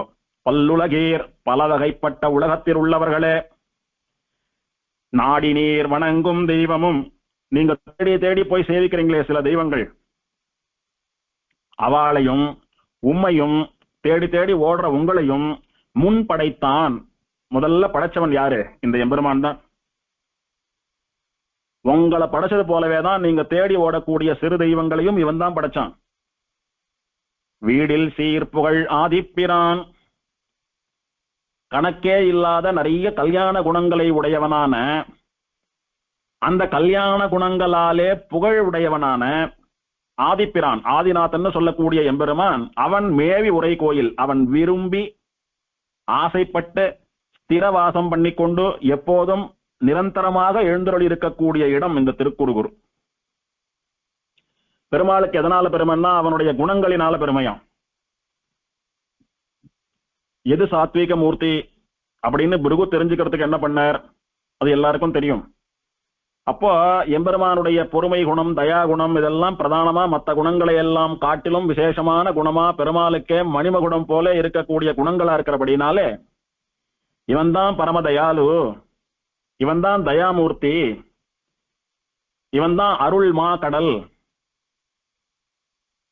இவன் தான் சுத்த சாத்வீக மூர்த்தின்னு ரிஷிகள் முதற்கொண்டு தேவர்கள் முதற்கொண்டு, ஏன் இந்த பிரம்மா ருத்ரன் முதற்கொண்டு கஜேந்திரன் முதற்கொண்டு எத்தனை பேர் ஸ்தாபிச்சா அவங்களுக்கு எல்லாம் தெரியும்படி. அப்படி விசேஷமான கல்யாண குணங்களாலே புகழ் பெற்றவனான அந்த ஆதிப்பிரான் ஆதிநாதன் அவன் சந்தோஷமா நிரந்தர வாசம் நித்தியவாசம் பண்ணி கொண்டிருக்கக்கூடிய மாடம் மாளிகை சூழ்ந்து அழகாய திருக்குறுகூர். நிறைய மாட மாளிகைகளாலே சூழப்பட்டு ஆழ்வார் திருநகரி பெருமாள் சன்னதி சுத்தி இருக்கக்கூடிய வீடுகள்லாம் பெரிய மாளிகைகளா அரண்மனைகள் போல அழகா இருக்கிறது. அப்படி அழகான இல்லங்களினாலே அழகு செய்யப்பட்ட அலங்காரமான ஆழ்வார் திருநகரியை பாடி ஆடி பரவி சென்மீன்கள். ஆழ்வார் திருநகரி திருக்குறுகூர்னு சொல்லி பாடுங்கோ, திருக்குறுகூரை நினைத்து ஆடுங்கள், திருக்குறுகூர்னு சொல்லி பரவுங்கள். பரவுதல் அப்படின்னா ஸ்தோத்திரம் பண்றது. திருக்குறுகூர்னுடைய பெருமையை 4 பேருக்கு சொல்லுங்க. இத்தனை பெருமைகள் உண்டா திருக்குறுகூருக்குன்னு நினைச்சு நீங்க பரவுங்க, சந்தோஷமா ஸ்தோத்திரம் பண்ணுங்க. பறந்து சென்மீன்கள், பரவி சென்மீன்கள், எல்லா இடத்திலும் பரவிக்கொண்டே போங்க. என்ன சொல்றார் ஆழ்வார்? இப்பேற்பட்ட வசந்த எம்பெருமான் அவனுக்கே ஒரு இடத்துல ரொம்ப ஆசை, ரொம்ப சந்தோஷமா அந்த இடத்துல விரும்பி நித்தியவாசம் பண்ணிட்டு இருக்கான்னா அந்த ஊர் எப்பேற்பட்ட ஊர் அப்படின்னு ஆழ்வார் திருநகரியுடைய பெருமையை ஆதிநாதன் ஸ்திரமா வாசம் பண்றானே அதை வச்சு தெரிஞ்சுக்கோங்க, புரிஞ்சுக்கோங்க. புரிஞ்சுண்டு பேசாம வாய் பேச முடியாதவாளாட்டமா ஆத்துல புறப்பட்டு அங்க போய் இறங்கி பெருமாளை கை கூப்பிட்டு திரும்பவும் அப்படியே வாய முடிந்து வந்துடாதுங்க. ஆத்துல இருந்து திருக்குறுகூருக்கு புறப்பட்டீங்களானா குறைஞ்சது 10 பேருக்காவது திருக்குறுகூரனுடைய பெருமையையும் ஆதிநாதனுடைய பெருமையையும் பரப்பிக்கொண்டே போங்க. யாரெல்லாம் நல்லவாளா, யாரெல்லாம் பகவானை பத்தி சொன்னா கேட்டுக்க கூடிய பொறுமை இருக்கிறவாளா இருக்காளோ அவளுக்கெல்லாம் முடிஞ்ச மட்டும் சொல்லுங்க. பிரயாணம் பண்றங்க, சுவாமி நீங்க எங்க போறீங்க? நான் ஆழ்வார் திருநகரி போயிட்டு இருக்கேன், திருக்குறுகூருக்கு போயிட்டு இருக்கேன், ஆதிநாதனை சேவிக்க போறேன்னு சொல்லுங்க. அங்க என்ன விசேஷத்தை கேட்டாலானா திருக்குறுகூர் ஸ்தல புராணத்தினுடைய பெருமையை மகிமையை சொல்லுங்க. எச்சல் எல சாட்டத்தை சாட்ட நாய்க்கு மோட்சம் கிடைச்ச ஊர்னு சொல்லுங்க. பிரம்மா வந்து சிருஷ்டி பண்ணுவதற்காக வரம் பெற்ற ஊர்னு சொல்லுங்க. இந்திரன் சாப விமோச்சனம் பெற்ற ஊர்னு சொல்லுங்க. சுவாமி நம்மாழ்வார் அவதாரம் பண்ணின ஊர்னு சொல்லுங்க. திருப்புலி ஆழ்வார் மேலே பெருமாள்கள் எல்லாம் போட்டி போட்டுக்கொண்டு ஆழ்வாரிடத்துல வந்து பாட சொல்லி கெஞ்சின ஊர்னு சொல்லுங்க. அப்படி போற வழியெல்லாம் ஆழ்வார் திருநகரியினுடைய பெருமையை சொல்லிக்கொண்டு நீங்கள் நினைத்து ஸ்தோத்திரம் பண்ணிக்கொண்டு புகழ்ந்து கொண்டு பரப்பிண்டே போங்கன்றார். இப்பதானே வாகனத்துல பிரயாணம் பண்றோம், அப்பெல்லாம் ஆழ்வார் காலத்துல எல்லாம் நடந்துதானே பிரயாணம் பண்ணணும். ஆத்துல இருந்து ஆழ்வார் திருநகரியை நோக்கி நடக்க ஆரம்பிச்சுட்டீங்களானா, பாத யாத்திரையை தொடங்கிட்டீங்களானா, வழியார பாக்குறவாளுக்கெல்லாம் ஆழ்வார் திருநகரி கஷேத்திரத்தினுடைய பெருமையை சொல்லிக்கொண்டு பாடிக்கொண்டு பரவிக்கொண்டு கீர்த்தனம் பண்ணி கொண்டு போங்க. இந்த 10 பாசுரங்களையே அப்படி இசையோடு கூட பாடிண்டு ஆடிண்டு போங்க வழியெல்லாம். என்ன சுவாமி, ஆதிநாதனுடைய பெருமையை சொல்லி கொண்டு போங்கோ, ஆதிநாதனை ஸ்தோத்திரம் பண்ணுங்கோ, அவன் பேரை சொல்லி ஆடுங்கோ பாடுங்கோ, அவன் பேரை 4 பேருக்கு சொல்லுங்கோன்னு சொன்னா பரவாயில்ல, அவன் இருக்கக்கூடிய ஊரோட பேரை சொல்லுங்கோ பாடுங்கோ ஆடுங்கோ பரப்பிண்டே போங்கோன்னு சொல்றாரு ஆழ்வார். இதுக்கு என்ன காரணம் அப்படின்னா, அந்த க்ஷேத்திரத்துல இருக்கக்கூடிய ஆசையினாலதான் பெருமாள் அங்க வந்து நின்றுண்டு நித்தியவாசம் பண்ணிட்டு இருக்கான். பெருமாளுக்கு மட்டும் அந்த ஊர் பிடிக்காத போயிருந்தா, இல்ல பெருமாளுக்கு மட்டும் அந்த ஊர் மேல ஒரு ஆசை வராம இருந்திருந்தா பெருமாள் அங்க வந்து நின்றுப்பானா? நாம தான் அவனை போய் சேவிக்க முடியுமா? நாம தான் சரணாகதி பண்ண முடியுமா? நமக்கு தான் மோட்சம் கிடைக்குமா? பெருமாள் அங்க விசேஷமா வந்து இருக்கிறதுக்கு காரணம் ஏதோ அந்த க்ஷேத்திரத்துல பெருமாளுக்கு ஒரு ஆசை. அதனால மகிழ்ந்து அவன் மேவி உரை கோயில் சந்தோஷத்தோட கூட அவன் ஸ்திரவாசம் பண்ணுகிற பெருமை உடையது ஆழ்வார் திருநகரி. ஏன் பெருமாள் எத்தனையோ ஊர்கள் உண்டு, எதையானும் தேர்ந்தெடுத்தானா? இந்த ஊரை தானே தேர்ந்தெடுத்து ஸ்திரவாசம் பண்ணிட்டு இருக்கான். அப்படி பெருமாளாலே விசேஷமாக அபிமானிக்கப்பட்ட ஊர், பெருமாள் திருவுள்ளத்திற்கு மிகவும் பிடித்த ஊர் அப்படின்னு அந்த ஊரிடத்துல ஒரு பக்தியோடு கூட இருங்கோ. அரங்கம் என்று அழைப்பராகில் பொறியில் வாழ் நரகமெல்லாம் புல்லெழுந்து ஒழியுமன்றே. நரகத்துல யாராவது ஒரு முறை ஸ்ரீரங்கம்னு சொன்னாலும் நரகமே வந்து அழிஞ்சு போயிடும்ன்றார், சொர்க்கமா மாறிடும்ன்றார்.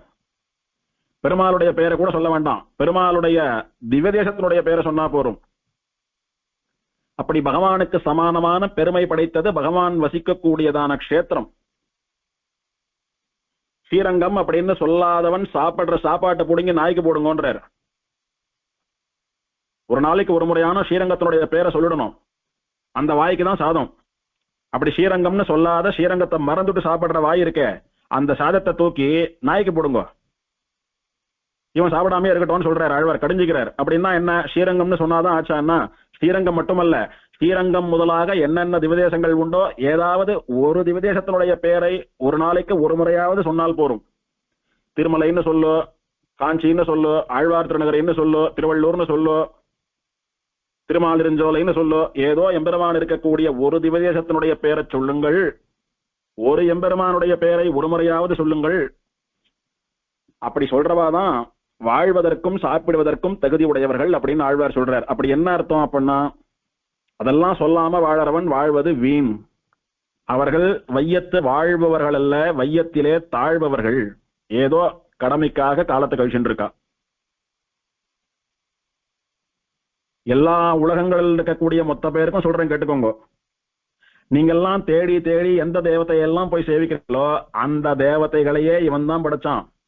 இன்னொன்னு சொல்லட்டுமா, நாம யார சேவிப்போம்? நம்மளோட மேல இருக்கிறவளை தானே சேவிப்போம். ஒருத்தரை சேவிக்கிறோம்னா நமக்கும் அவளுக்கும் ஏதான வித்தியாசம் இருக்கணும். ஒன்னும் தாயார் தோப்பனாரா இருப்பா, இல்ல மாமனார் மாமியாரா இருப்பா, இல்ல ஆச்சாரியன் ஆச்சாரிய பத்னியா இருப்பா, இல்ல சன்னியாசியா இருப்பா, இல்ல ஆழ்வாரா ஆச்சாரியனா பெருமாளா இருக்கலாம். இவாளை தானே சேவிக்கிறோம். ஃப்ரெண்ட்ஸ் ஒருத்தருக்கு ஒருத்தர் சேவிச்சுக்கிறது உண்டோ? நம்மளை விட சின்னவாளை நம்மளை விட கீழே இருக்கிறவாளை சேவிக்கிறது உண்டோ? சேவிக்கணும்னா உங்களை விட ஸ்டேட்டஸ்ல டிஃபரன்ஸா உங்களோட பெரியவாளா இருக்கணும். ஆனா நீங்க எந்த தேவத்தையெல்லாம் தேடி தேடி போய் சேவிக்கிறீங்களோ அதுகளையே பெருமாள் தான் படைச்சான். நாடி நீர் வணங்கும் தெய்வமும், நீங்க தேடி தேடி போய் சேவிக்கிற தெய்வங்களையும் உம்மையும் முன்படைத்தான். அப்போ பகவானுடைய சிருஷ்டியில அதுவும் ஒன்னும் நீயும் ஒன்னும், ரெண்டு பேரும் ஈக்குவலா இருக்கீங்க. அப்படி இருக்கிற போது நீ ஏன் அதுங்களை போய் சேவிக்கணும்? நீங்கள் எப்படி காரிய பூத்தர்களோ அப்படியே அவர்களும் காரிய பூத்தர்களே, அல்லது காரண பூத்தர்கள் அல்லர். அதாவது பெருமாள் தான் ஜெகத்காரணம். அவனால நீங்க படைக்கப்பட்டது போலதான் அவர்களும் படைக்கப்பட்டிருக்கா. அவ ஒன்னும் பெருமாளுக்கு சமானமா லோகத்தை சிருஷ்டிக்கக்கூடிய சாமர்த்தியம் உடையவர்கள் அல்ல, ஜெகத்காரணம் அல்ல. ஜெகத்காரணமான பகவானாலே சிருஷ்டிக்கப்பட்ட காரியங்கள் தான் அவளும். அதை புரிஞ்சுக்கோங்க. அதை புரிஞ்சுட்டீங்களானா உங்களோட சமமா இருக்கக்கூடிய அவளை போய் நீங்க சேவிப்பீங்களா? யோசிச்சு பாருங்க. உங்களுக்கும் அவளுக்கும் ஒரு வித்தியாசம் உண்டு. உங்களை விட கொஞ்சம் ஞானம் ஜாஸ்தி அவளுக்கு, உங்களை விட கொஞ்சம் சக்தி ஜாஸ்தி அவளுக்கு, ஒத்துக்கிறேன். உங்களை விட ஞானமும் சக்தியும் அவளுக்கு அதிகம். அப்புறம் என்ன சுவாமி, எங்களோட ஞானமும் சக்தியும் உடைய தேவதைகளை தானே நாங்க சேவிக்கிறோம், இதுல ஏன் தப்பு, ஏன் சேவிக்க கூடாது? ஒண்ணு, பெருமாள் அவளை சேவிக்காதுன்னு சொல்றான். ரெண்டாவது, கங்கை ஆட்டமா எல்லாம் பெருமாள் கிட்டே கிடைக்கிறது. அப்புறம் நீ அங்க போய் கிணறு தோன்ற மாதிரி மோட்சம் தரத்துக்கு பெருமாள் இருக்கார், மீதி எல்லாம் வேணும்னா இங்க வாங்கிக்கிறேன் அங்க வாங்கிக்கிறேன்னு வெளியெடுத்துக்க ஏன் போற? நீ என்னதான் கிணறு தோண்டினாலும் அந்த கிணத்துல ஊற்றெடுத்து வரப்போறதுதான் கங்கா ஜலம் தானே. அப்ப கங்கையிலேயே ஸ்நானம் பண்ணு, தலையை பண்ணி சாப்பிடு, தீர்த்தமாடு, தீர்த்தம் சாப்பிடு, எல்லாம் கங்கையிலேயே பண்ணிடு. அனுஷ்டானம் பரியந்தம் கங்கையில பண்ணிட்டு கங்கையிலேயே போய் சேர்ந்துடு. எதுக்கு ஒன்னொன்னுக்கு ஒரு பிரான்ச் ஓபன் பண்ணிட்டு இருக்கேன்னு கேட்கிறார் ஆழ்வார். எல்லாம் பெருமாள் இடத்துல கிடைக்கிறது. உங்களையும் நீங்க வணங்குற தெய்வங்களையும் முன்னாடியே படைத்த எம்பெருமான் ஆதிநாதன் அவன் இருக்க எதுக்கு இந்த மாதிரி பண்றங்க? சாஸ்திரங்கள்லாம் என்ன சொல்றது? நல்ல கதிக்கு மோட்சத்துக்கு போகணும்னு நினைக்கக்கூடிய ஜீவன் பரம புருஷனை பரதேவதையை தேடி போகணும்னு சொல்றது. ஆனால் நீங்களோ காரண புருஷர்களை தேடுகிறீர்களே, அதாவது அந்த பரதேவத்தையினாலே படைக்கப்பட்ட உங்களை போல இருக்கக்கூடிய இன்னொரு ஜீவன் பின்னாடி போறீங்களே. நீங்க வணங்குற இந்த அல்ப தெய்வங்கள்லாம் பிரளய காலம் வரைக்கும் இருக்கும், அதுக்கு ஆயுள் முடிஞ்சுடுத்தானா அதுவும் திரும்ப பிறக்கணும் இல்லையோ? அப்ப அதுக்கு பிறக்கிறச்ச நீங்களும் சேர்ந்து பிறந்து அவஸ்தைப்பட வேண்டியிருக்குமே. ஆகையினாலே எவனுக்கு ஜென்மாவே கிடையாதோ, எவன் தன்னை போலவே மற்றவாளுக்கு ஜென்மம் இல்லாமல் பண்ணக்கூடியவனோ, எவன் தன்னாட்டமா சமமான ஆனந்தத்தோட கூட ஸ்ரீவைகுண்டத்துல வைக்கக்கூடிய சக்தி படைத்தவனோ அந்த ஆதிப்பிரானிடத்திலே திருக்குறுகூருக்கு வந்து சரணாகதி பண்ணுங்கள், அவனை சேவியுங்கோ. அவனை தவிர ஈசனான எம்பெருமானை சேவியுங்கள், ஈசனான எம்பெருமானை விட்டு நீச்சர்களை தேடி ஓடாதீர்கள் அப்படின்னு வியாக்கியானம். நம்பில சொல்றார், கள்ளரை தேடி பிடிக்குமா போலே தேடி பிடிக்க வேண்டியிருக்கிறபடி ஆடு திருடின கள்ளரே இவர்கள்தாம் ஜீவஹிம்சையே ஆராதனமாக கொண்டிருக்கிற சுத்திர தெய்வங்கள் என்று காட்டினபடி இங்கே ஆழ்வார் அப்படின்னு நம்பில சாதிக்கிறார். அதாவது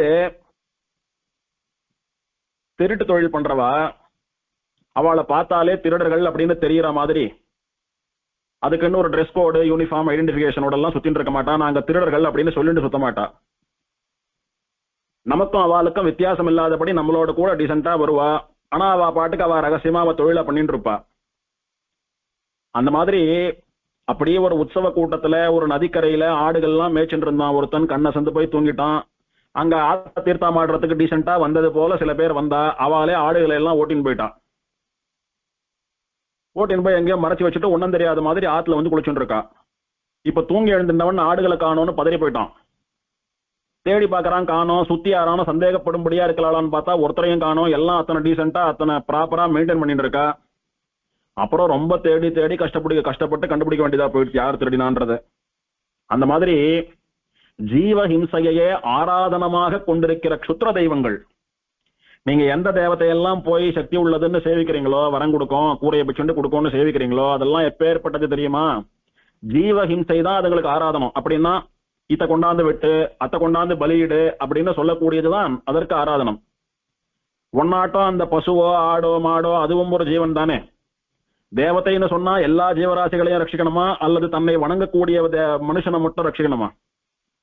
அப்ப உங்களை ரட்சிக்கிறேன்ற பெயர்ல உங்களால காணிக்கையாக பலியிடப்படுகிற ஜீவர்களை எல்லாம் ஹிம்சை பண்ணி அத்தையே ஆராதனமா வச்சுட்டு இருக்காளே, அவ பின்னாடி எல்லாம் போறது என்னைக்கு உங்களுக்கு நிரந்தரமான ஒரு தீர்வாக இருக்க முடியும்?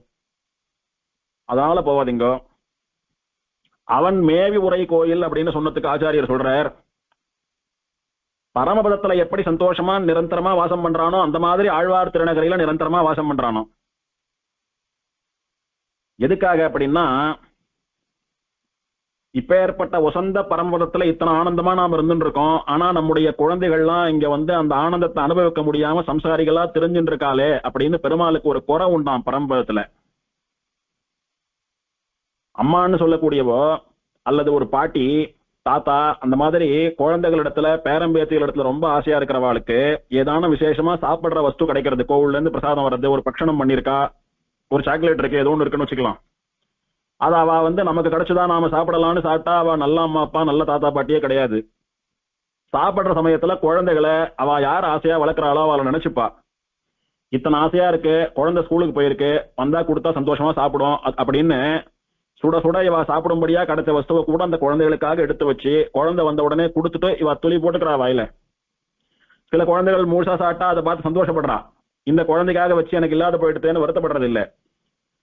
அந்த மாதிரி ஸ்ரீவைகுண்டத்துல சகல ஆனந்தங்களையும் அனுபவித்துக் கொண்டிருக்கிற எம்பெருமான் நினைக்கிறானோ, நாம மட்டும் இப்படி ஆனந்தமா இருந்துட்டு இருக்கோம், சில குழந்தைகளோட பல குழந்தைகள் அங்க சம்சாரத்துல கஷ்டப்பட்டு அவஸ்தப்பட்டு இருக்கு, திண்டாடி திணறது குழந்தைகள்லாம் அப்படின்னு பெருமாள் அங்க வருத்தப்படுறானா ஸ்ரீவைகுண்டத்துல. அந்த வருத்தமும் இல்லாதபடிக்கு ஆழ்வார் திருநகரில சந்தோஷமா இருக்கானாம் பெருமாள். ஸ்ரீவைகுண்டத்துல ஒரு குறை இருக்கு, ஆனா ஆழ்வார் திருநகரில அந்த குறை பெருமாள் கிட்ட இல்ல. ஏன்னா ஸ்ரீவைகுண்டநாதனை போய் நாம சரணாகதி பண்ண முடியுமோ? முடியாது. சரணாகதி பண்ணி மோட்சத்துக்கு போனாதான் ஸ்ரீவைகுண்டமே போக முடியும். அப்ப பெருமாளை எப்படி சரணாகதி பண்றதுன்னா, நம்ம ஊர்ல ஆழ்வார் திருநகரில பெருமாள் வந்து நின்று இருக்கார், இந்த பெருமாளை இப்படிதான் சரணாகதி பண்ணணும்னு நம்ம ஆழ்வார் காட்டி கொடுக்கிறார். அதனால சுலபமா அந்த எம்பெருமான சரணாகதி பண்ணி மோட்சத்துக்கு போலாம். இப்ப வைகுண்டத்துல நாம மட்டும் ஆனந்தமா இருந்துட்டு இருக்கோமே, நம்ம குழந்தைகள் இங்க வந்து ஆனந்தமா இல்லையே அப்படின்ற கவலை ஏக்கம் பெருமாளுக்கு ஆழ்வார் திருநகரில கிடையாது. ஏன்னா வர குழந்தைகள் எல்லாம் தன்னுடைய அழகாலே மயக்கி தன்னுடைய அனுகிரகத்தினாலே திருத்தி பணிகொண்டு தன்னிடத்திலே சரணாகதி பண்ணும்படியாக செய்து தானே அவளுக்கு மோட்சத்தையும் பெற்றுத்தந்து பெருமாள் பார்த்தான். குழந்தைகளை எல்லாம் நாம இங்க வரவழைச்சு எல்லாரோடையும் சந்தோஷமா இருக்கணும்னு பார்த்தோம், ஆனா குழந்தைகள்லாம் வர மாதிரி தெரியலையே, ஏதோ காசு பணம் இளமை சுகம்னு தேடி அப்படியே போயிட்டு இருக்காளே அப்படின்னு வருத்தப்பட்டவன், இது வேலைக்காகாது, ஒரு ஊர்ல நாம போய் நின்றுண்டு ஊருக்கு 10 குழந்தையாவது வைகுண்டத்துக்கு அனுப்பி வைக்கணும்னு பெருமாள் அப்படி கங்கணம் கட்டிட்டு வந்து நின்று இருக்கானாம். அந்த மாதிரி ஆழ்வார் திருநகரில் வந்து நின்று இருக்கான். உனக்காக வைகுண்டத்தையும் வைகுண்டவான் போகத்தையும் இகழ்ந்து இங்க வந்து உனக்காக கால் கடுக்க காத்துட்டு இருக்கான், உட்கார்ந்துட்டு கூட இல்ல அவன். அவனை சரணாகதி பண்ணுங்கோ, வேற எங்கேயும் போகாதுங்கோ. இந்த விஷயத்தை பராசர பட்டர் காலக்ஷேபமா சொல்றச்ச சில சிஷ்யால் கேட்டாலாம் பட்டர் இடத்துல, சுவாமி ஒரு குறையும் இல்லாமல் அகில ஹேய பிரத்தினேகனாதான் பெருமாள் இருக்கான் ஸ்ரீவைகுண்டத்துலன்னு சொல்றோமே, அப்ப பெருமாளுக்கு குறை உண்டுன்னு சொல்றாங்களே ஸ்ரீவைகுண்டத்துல, ஸ்ரீவைகுண்டத்துல பெருமாளுக்கு குறை இருக்கு அப்படின்னு சொன்னா அது எப்படி குறை இல்லாமல் ஆனந்தமான லோகம் அப்படின்னு ஒத்துக்க முடியும்? பெருமாள் மனசுலயே ஒரு கவலை, ஒரு வியசனம், ஒரு ஏக்கம் இருக்குன்னா அங்க இருக்கிறவ எல்லாம் ஆனந்தமா இருக்கான்னு எப்படி ஒத்துக்க முடியும்? அந்த லோகத்துக்கு சுவாமியா இருக்கிற பெருமாளுக்கே வியசனம் இருக்கான், ஆனா அவனால ரட்சிக்கப்படுற முமுட்சுக்களுக்கு வியசனம் இல்லைன்னு சொன்னா எப்படி சுவாமியை ஒத்துக்க முடியும்னு கேட்கிறா. அந்த வியசனம்னு சொல்லக்கூடியது தோஷமா குணமான்னு யோசிச்சு பாருங்க முதல்ல அப்படின்னு பட்டர் சொன்னாராம். பெருமாளுக்கு ஒரு வியசனம் இருக்குன்னு சொன்னோமே, அது ஒரு தோஷமா அல்லது குணமா, அது ஒரு குணமா அல்லது ஒரு குற்றமான்னு யோசிச்சு பாருங்க முதல்ல. குழந்தை ஸ்கூலுக்கு போயிருக்கு, கோவில்ல இருந்து நல்ல பட்சணம் கொண்டாந்து கொடுக்குறா, முந்திரி கேக் கொண்டாந்து கொடுக்குறா, நல்ல வாசனையா இருக்கு, பார்த்த உடனே வாயில போட்டுக்கலாம் போல இருக்கு. அம்மா என்ன நினைக்கிறா, குழந்தை ஆசையா சாப்பிடுமே, குழந்தைகள் வரட்டும், அதுகளுக்கு கொடுத்துட்டு மீன் தான் சாப்பிடலாம், இல்லைன்னா பரவாயில்ல, குழந்தை சாப்பிட்டா போறோம், இதுக்கு மேல நாம சாப்பிட்டு என்ன பண்ண போறோம்னு எடுத்து வச்சுட்டா. பெருமாள் பிரசாதம் வந்திருக்கு, அதை வாங்கி வாயில போட்டுக்காம ஏதோ வரப்போற குழந்தைக்காக எடுத்து வைக்கிறாளே, இது சரியில்லைன்னு யாரானும் சொல்லுவாளோ? என்ன சொல்லுவா? இந்த அம்மாவுக்கு மட்டும் என்ன வயசாயிடுத்து, அவ்வளவு மனுஷிதானே, அவளுக்கும் நாக்குல ருச்சி இருக்குமே, அவளுக்கு அதெல்லாம் சாப்பிடணும்னு ஆசையா இருக்குமே, மிஞ்சி போனா இவளுக்கு என்ன ஒரு 30-40 வயசு இருக்குமா இந்த அம்மாவுக்கு, அவளும் இன்னும் நிறைய காலம் வாழணுமே, என்னம்மா வயசான 90 வயசு தாத்தா பாட்டி ஆட்டமா குழந்தைக்குன்னு எடுத்து வைக்கிறாளே, எத்தனை ஆசை இந்த அம்மாவுக்கு பசங்கள் இடத்துலன்னு கொண்டாடுதான் கொண்டாடுவாதே, அதை யாரானும் குற்றம்னு சொல்லுவாளோ? யார் அதை குற்றம்னு சொல்லுவா? கேவலம் தீனிக்காகவே வாழ்ந்துட்டு இருக்கிறவா தான் குழந்தைகள் சாப்பிடலன்னாலும் பரவாயில்ல, குழந்தைகளுக்கு தெரியவா போறது இவா வந்து கொடுத்தான்றது. குழந்தைகள் இல்லாத சமயம் இதுதான் நன்னா சாப்பிடுறதுக்கு நமக்கு ஒரு சான்ஸ் அப்படின்னு சொல்லி தூக்கி போட்டுக்கிறவா இருக்காளே, அவாதான் அம்மாவை தோஷம் சொல்லுவா. மற்றபடி இதெல்லாம் அம்மாவனுடைய பெருமை அப்படின்னு இதை வந்து ஒரு குணமா கொண்டாடதான் ஒழிவாலே தவிர இதை யாரும் குற்றம்னு சொல்லி தோஷம்னு சொல்லி தூஷிக்க மாட்டா. அந்த மாதிரி பெருமாள் ஒரு வியசனத்தோட இருக்கான், கவலையோடன்னா எதுக்கு கவலை? நம்மளாட்டமா இங்க இருக்கிற குழந்தைகளாட்டமா நிறைய குழந்தைகள் இந்த ஆனந்தத்தை அனுபவிக்கலையேன்னு சொல்லக்கூடிய வியசனமே ஒழிய வேறு கிடையாது. அது பெருமாளுக்கு ஒரு குணம் தான், அது தோஷம் கிடையாது, ஒரு குற்றம் கிடையாது. அப்பேற்பட்ட எம்பெருமான் வைகுண்டத்துல இருந்துட்டு சாதிக்க முடியாத காரியத்தை சாதிப்பதற்காக ஆழ்வார் திருநகரில வந்து நின்று இருக்கான். அப்படி பார்த்தா ஸ்ரீ வைகுண்டத்தை காட்டிலும் ஆழ்வார் திருநகரி ஒரு படி வசத்தின்னு சொல்லணும். ஏன்னா வைகுண்டத்துல இருந்தபடியே ஜீவராசிகளை எல்லாம் பெருமாள் திருவடியில சேர்த்துக்க முடியுமோ? பெருமாள் நம்மளை எல்லாம் திருவடி சேர்த்துக்கணும்னா நம்ம சரணாகதி பண்ணணும். அவன் வைகுண்டத்துல இருந்தபடியே சரணாகதி பண்ண வைக்க முடியுமோ? இத்தனை ஊர்ல இத்தனை பெருமாள் நின்றும் நாம நிறைய பேர் சரணாகதி பண்ணிக்கல, பண்ணிட்டும் சரியா இல்லை. குறைஞ்சபட்சம் பெருமாள் இத்தனை ஊர்ல நிக்கிறபடினாலதான் இந்த அளவுக்காவது இருந்துட்டு இருக்கோம். அதனால தெய்வம்னு ஒண்ணு தன்னிடத்துல ஆசையை வர வைக்கிறதுக்காக வைகுண்டத்தையும் விட்டுட்டு வந்து நின்றுட்டு இருக்க. அதுதான் மகிழ்ச்சியோடு நின்று கொண்டிருக்கக்கூடிய ஆழ்வார் திருநகரி. அந்த ஊரினுடைய பெருமையை சொல்லிக்கொண்டு பரப்பிக்கொண்டு அங்க போய் பெருமாளை சேவித்து சரணாகதி பண்ணுங்கள். இதனால எம்பெருமானை காட்டிலும் அவன் உகந்தருளின இடமே பரம பிராபியம். பெருமாள் எப்படி நமக்கு பெரிய பலனோ, மோட்சம்னு சொன்னா என்ன பலன் சுவாமி? பெருமாள் தான் பலன். அதை விட பெரிய பலன் எதுன்னா பெருமாள் சந்தோஷமா உகந்து வாசம் பண்ணுகிற திவ்யதேசங்கள் தான் பரம பலனா. ஒரு ஸ்ரீரங்கம், ஒரு திருமலை, ஒரு ஆழ்வார் திருநகரி போன்ற திவ்யதேசங்கள் தான் பெருமாளை போல நமக்கு பலம். ஸ்ரீரங்கத்துக்கு அப்பப்போ போறைய என்ன பண்ற? ஆவுன்னா திருமலைக்கு போறைய என்ன பண்றேன்னா திருமலைக்கு போறதே பலன் தான், ஸ்ரீரங்கத்துக்கு போறதே பலன் தான். ஆழ்வார் திருநகரிக்கு போய் தீர்த்தாமாடி பெருமாளை சேவிச்சுட்டு ஒரு நாள் இருந்தாலும் அது பலன் தான், மோட்சமாட்டம் தான். எல்லாம் வைகுண்டம் போனோன்றீங்க, வைகுண்டத்துல போய் என்ன பண்ண போறீங்கன்னு ஒரு கேள்வி கேட்டா எப்படியோ அந்த மாதிரிதான் திவ்யதேசங்களுக்கு போய் என்ன பண்ண போறீங்கோ அப்படின்னு கேட்கிற கேள்வி. அதனால மோட்சத்தை போல பெருமாளை போல திவ்ய தேசங்களும் கூட நமக்கெல்லாம் பெரிய பலன் தான். அதனால பெருமாளை ஸ்தோத்திரம் பண்ணா பரவாயில்ல, ஊரை போய் ஏன் ஸ்தோத்திரம் பண்ணணும்னு நினைக்காதீங்க. திவ்யதேசம் வேற இல்லை, பெருமாள் வேற இல்லை. அதனாலே ஆழ்வார் திருநகரினுடைய பெருமையை சொல்லிக்கொண்டு ஸ்தோத்திரம் பண்ணிக்கொண்டு பாடிக்கொண்டு ஆடிக்கொண்டு மற்றவர்களோட பரப்பிக்கொண்டே போங்கோ. இது என்ன லாஜிக் அப்படின்னா, பெருமாளை ஸ்தோத்திரம் பண்றதை விட பெருமாள் மனசுக்கு எது உகந்ததோ அதை ஸ்தோத்திரம் பண்ணா பெருமாளுக்கு ரொம்ப சந்தோஷம். பெருமாள் இடத்துல போய் பிராட்டியை பத்தி புகழ்ந்து பாருங்க, ஸ்தோத்திரம் பண்ணி பாருங்க, பெருமாள் இன்னும் சந்தோஷப்படுவார். நம்ம பிராண நாயகியா நமக்கு உசுரா இருக்கக்கூடிய நம்முடைய ஆமடியால ஸ்தோத்திரம் பண்றான் இவன், இவனுக்கு விசேஷமா அனுகிரகம் பண்ணணும்னு பிராட்டியை பத்தின ஸ்தோத்திரத்தை பெருமாள் காதால கேட்டா நமக்கு இன்னும் அனுகிரகம் பண்ணுவான். அதை விட வசந்த அனுகிரகம் எப்ப பண்ணுவான்னா, அவனுடைய குழந்தைகளாக இருக்கக்கூடிய நித்தியசூரிகள் என்ன, ஆழ்வார்கள் என்ன, ஆச்சாரியர்கள் என்ன, பாகவதால பத்தி ஸ்தோத்திரம் பண்ணா பெருமாள் இன்னும் சந்தோஷம் அனுகிரகம் பண்ணுவான். அதே மாதிரி பெருமாள் ரொம்ப உகந்து எழுந்தருளி இருக்கக்கூடிய அவனுக்கு விருப்பமான திவ்ய தேசங்கள் இருக்கே, பெருமாள் பிரீத்தியா வாசம் பண்ற இடங்கள், அதை பத்தி ஸ்தோத்திரம் பண்ணாலும் பெருமாள் ரொம்ப சந்தோஷப்படுவான். பெருமாளை ஸ்தோத்திரம் பண்றதை காட்டிலும் பெருமாள் வசிக்கக்கூடிய திவதேசத்தை ஸ்தோத்திரம் பண்றது பெருமாளுடைய பிரீத்தியையும் அனுகிரகத்தையும் 2 மடங்கு 3 மடங்கு சம்பாதிப்பதற்கு காரணம். அதனாலதான் ஆழ்வார்கள்லாம் கேவலம் பெருமாளை பத்தி மட்டும் பாடாமல் திவதேசங்களை வர்ணிச்சு பாடுறா. இதே நம்ம ஆழ்வார் முதல் பாசுரத்துல முதல் 2 வரியால பெருமாளை வர்ணித்தார், அடுத்த 2 வரியால யாரை வர்ணிக்கிறார்? திவதேசத்தை வர்ணிக்கிறார். குன்றம் போல் மணிமாட நீடு திருக்குறுகூர் அதனுள் நின்ற ஆதிப்பிரான் அப்படின்னு ஆழ்வார் திருநகரின்னு சொல்லக்கூடிய ஊர்னுடைய பெருமை சொல்லப்படுறது. 2வது பாட்டிலையும் மாட மாளிகை சூழ்ந்தழகாய திருக்குறுகூர் அதனை பாடியாடி பரவி சென்மின்கள் அப்படின்னு திருக்குறுகூரினுடைய பெருமையை சொல்லி இதை நீங்களும் என்னாட்டமா சொல்லிட்டு போங்க, பெருமாளுக்கு ரொம்ப பிடிக்கும்ன்றார் ஆழ்வார். அதனால பகவானை விட அவன் மனசுக்கு பிடிச்ச விஷயங்களை ஸ்தோத்திரம் பண்ணினா அவனுடைய அனுகிரகம் சீக்கிரம் கிடைக்கும்ன்ற விஷயம் இங்கே சொல்லப்படுகிறது. இப்படி நிறைய சூக்ஷ்மங்கள் இதுல உண்டு. மீதி இருக்கக்கூடிய பாசுரங்களையும் நாளைக்கு உபன்யாசத்துல பார்க்கலாம். ஸ்ரீநகர்யாம் மகாபுரியாம் தாமிரபர்ணியுத்தரே தட்டே சிந்திரினி மூலதாம்னே ஸ்ரீஷடகோபாய மங்களம்.